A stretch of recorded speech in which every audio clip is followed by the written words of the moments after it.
మన హిందూ సంప్రదాయం ప్రకారం మనుషులు చనిపోయిన తర్వాత జరిగే కార్యాలు అనేకమైన శాస్త్రోక్త సంప్రదాయాలను కలిగి ఉంటాయి. ఇవి మరణించిన వ్యక్తికి శాంతి మరియు మోక్షం కలగాలనే ఉద్దేశంతో చేస్తారు.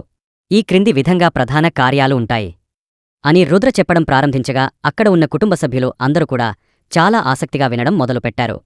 అంత్యక్రియలు.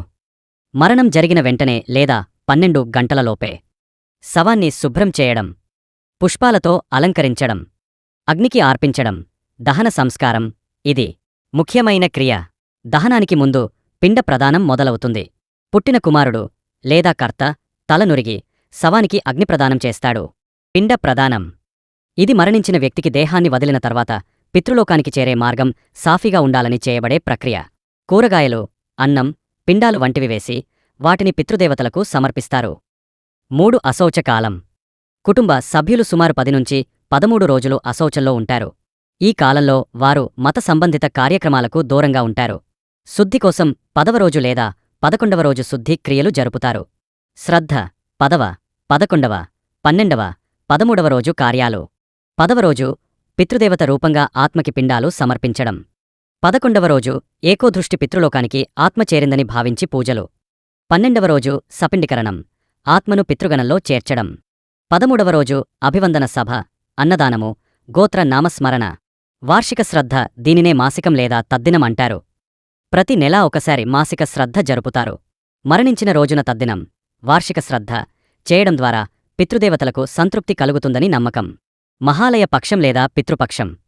ప్రతి సంవత్సరం భాద్రపద మాసంలో వచ్చే పితృపక్షంలో పితృదేవతలకు పిండాలు సమర్పించడం ద్వారా వారి ఆశీర్వాదం పొందుతారు. ఈ కార్యాలన్నింటి వల్ల ఆత్మకు శాంతి కలుగుతుంది, పితృల ఆశీర్వాదం లభిస్తుంది, కుటుంబానికి అశుభ ప్రభావాలు రాకుండా ఉంటుంది అని తన ఫ్రెండ్స్ అందరికీ అర్థం అయ్యేలా చెప్పాడు.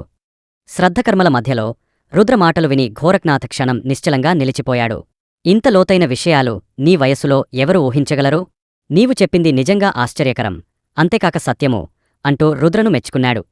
ఆ తర్వాత ధోరఖ్నాథ్ గారు ఇంటి పెద్దలతో మాట్లాడుతూ రుద్ర చెప్పినట్టు అన్ని కార్యక్రమాలు శ్రద్ధగా పూర్తి చేస్తే విక్రమ్ సింగ్ గారి ఆత్మకు శాంతి లభిస్తుంది అని ధ్రుజంగా తెలిపారు.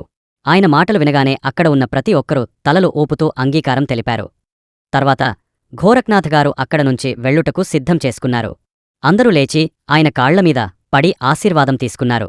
ఈ దృశ్యం చూసిన రుద్ర స్నేహితులు కొంత ఆశ్చర్యంతో రుద్రను అడిగారు, రుద్ర, ఈ ధోరఖ్నాథ్ గారు ఎవరు? చాలా గౌరవం కలిగిన వ్యక్తిలా ఉన్నారు.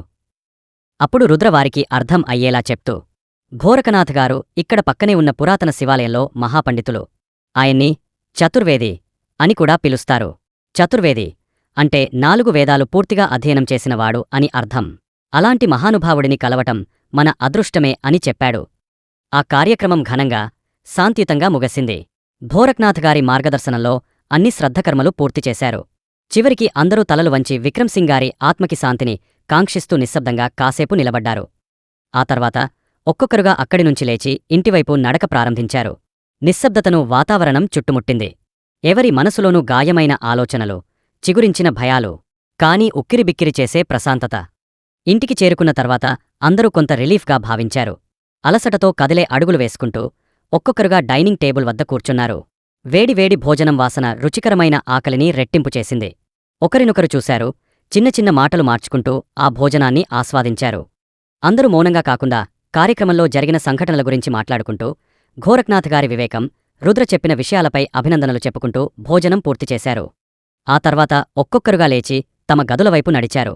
రాత్రి తన నిశ్శబ్దాన్ని చుట్టుముట్టినట్లుగా వత్తిడిని కాస్త తగ్గించింది. ఎంతైనా అలసిపోయిన శరీరాలు విశ్రాంతి కోరుతున్నాయి కదా. అయితే రుద్ర మాత్రం లోపలెక్కడో చిన్న అసౌకర్యాన్ని అనుభవిస్తున్నాడు. మాయ ఆత్మ నిజంగా ఉందా లేదా? ఇది అందరూ అనుకున్నట్లు ఒక కథ మాత్రమేనా? ఒకవేళ ఇది కథ అయితే ఇంత దారుణంగా చంపుతుంది ఎవరు?